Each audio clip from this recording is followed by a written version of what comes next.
Hi, this is Valerie Fuson, Chief Ambassador for District 30. And tonight we're going to be talking about mentoring. And I have Liz Sachnoff on tonight, and she's going to be taking the, explaining the program to us, the mentoring certification program. So welcome, Liz, and go ahead. Thank you, Valerie.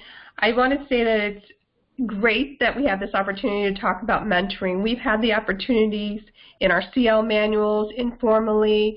Our VPEs do it quite often where we mentor people. The great thing about Pathways is that it allows us to have a formal path and a formal mentoring path to become certified as a mentor. You will receive your mentoring badge.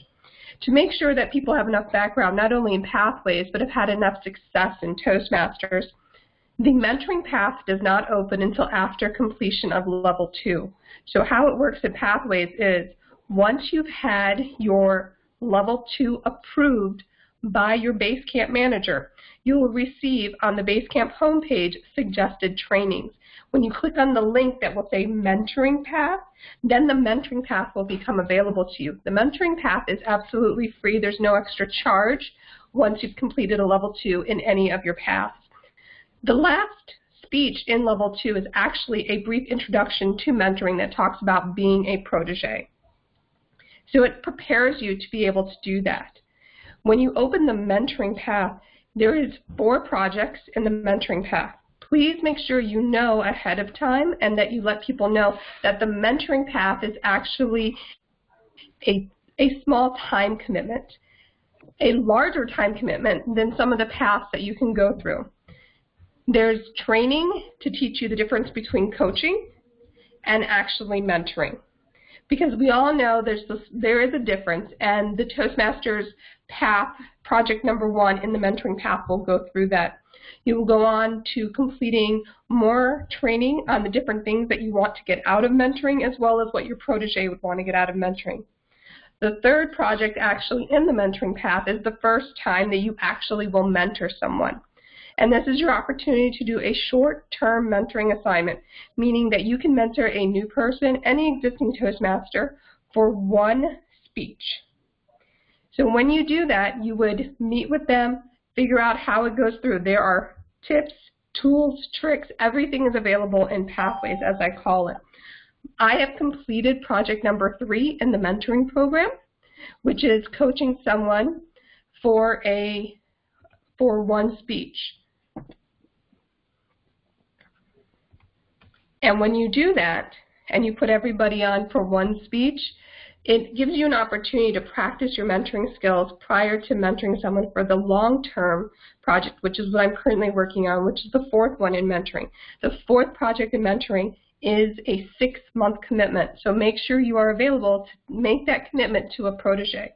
Not that every mentor-protege relationship works out, but it is a strong commitment of 6 months to developing a fellow Toastmaster. My first protege was in my club. She's a newer member. And what we did is, to do this, we met outside of our Toastmasters meeting. We talked about the tools and tricks that are available. So some of the tools that are available for the mentor are the Protege Success Plan. And when you go through the Protege Success Plan, this is primarily driven by your protege. Your protege will go through, talk about their short-term, their medium-term, and their long-term goals. Even though you're only doing this for 1 speech, you'll find that often, if you have a good rapport with your protege, they will keep asking you to help them. I do have a different protege for my 4th project, but on my 3rd project, the protege and I are still meeting, still going over her goals, and still keeping a mentoring track. So it doesn't end just because the project ends, and that's what a good mentoring and protege relationship will wind up being. So as we went through, I asked her what exactly were her goals. What were her short-term goals? What was she trying to get not only out of Toastmasters, but out of the mentoring relationship? And she told me that her main issue was that she speaks very fast. And she does this primarily because she's nervous. So we set a goal, because she had her first speech that was scheduled on April 9th, to become over her nervousness. And she also told me she wanted to learn about different advanced Toastmaster meeting roles, which she considered things like the general evaluator, the Toastmaster. And she said those were more advanced, and she saw the amount of preparation that's usually needed into those roles, and she wanted to learn more about what they were. Discussing the options for a Toastmasters club at her work to see if they had one, and I got her in touch with one. They did have one at her work as well. And she wanted to work on her stage presence for the short-term goal of meeting the requirements in the CC manual for Your Body Moves. She actually gave an excellent speech, and it was very beneficial because we did a virtual call to set up the protege meeting, which is different than my other protege because we did our first meeting in person because it was a brand new Toastmaster. For this first protege, we did a virtual call to set up her goals. She could see my screen. I sent her the email. I asked her to confirm that I had captured everything that she was looking for. And then we set up medium-term and long-term goals, and we put time frames around them because if they weren't time frame bound, there's a law that says, Parkinson's law says, that the space of time that you give somebody can be filled up with every other task in the world. And if you give someone 5 months to complete something, around the 4th month they may start. So we did make these very time-oriented to help her understand what her goals were. In addition to the goals that are set, we have other documentation in the mentoring program. We have what we call a mentor tracking log. The mentor tracking log is a great way for you to keep track of all of the discussions that you have with your mentor and protege. So as you can see, I have the dates of communications, the topics that were discussed, what action items, and what notes were available. These are templates found within Pathways. It's not something you have to create. And if you don't like the template, you can always go ahead and use different templates of your own, but you do need some kind of tracking communication tool because it's best for the protege to be able to keep track of what your action items are and the notes that you had. So I do fill these out usually after the meeting and send them to them based off the notes that I've captured, and then I send an email over to the protege asking them, do you agree with the information that I have captured?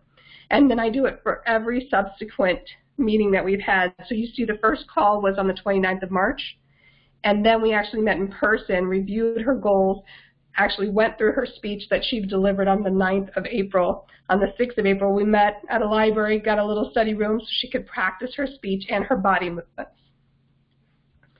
So this is a great example of what Toastmasters has to offer. But there's actually more. Once you've done this with your protege, to measure the success of your actual protege and mentor relationship, there are evaluations, and these also exist in Pathways. So what happens is the mentor evaluates the protege, and the protege evaluates the mentor. So as you can see here, it's similar to the Pathways evaluation form where you go through. This is for the mentor. So I'm evaluating the protege at this point and giving her feedback on how I believe this went through. And I think the one thing that we really did agree upon is that we're not done.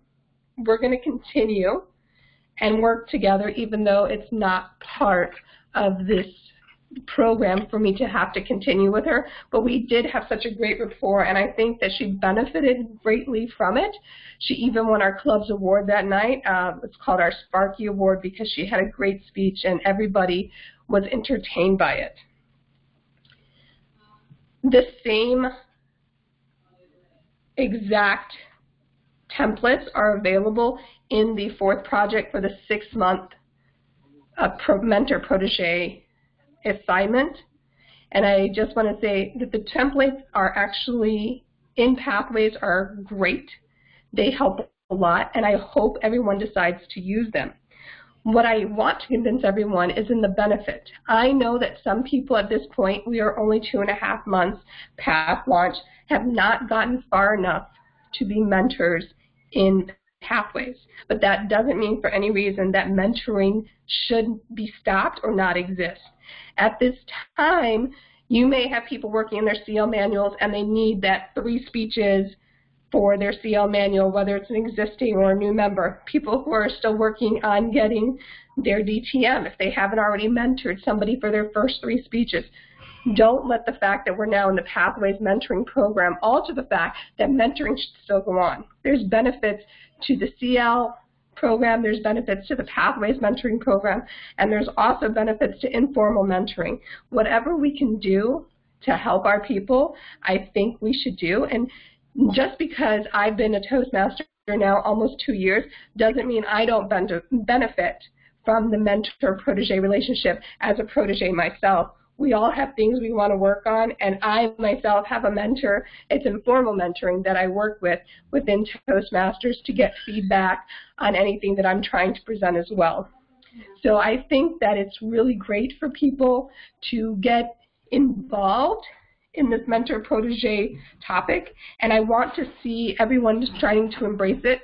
If you have questions about mentoring and being a protege, please feel free to reach out to me. I will send some documents over to Valerie that she can pass out and distribute to everyone that's on the call, and you can have more ideas of what's being used. I have already distributed this information out to my clubs, to my VPEs, the blank templates so that they can go ahead and move forward with using these documents even for non-pathways related mentor and protege relationships. So thank you all very much, and I hope everyone embraces how Pathways mentoring works.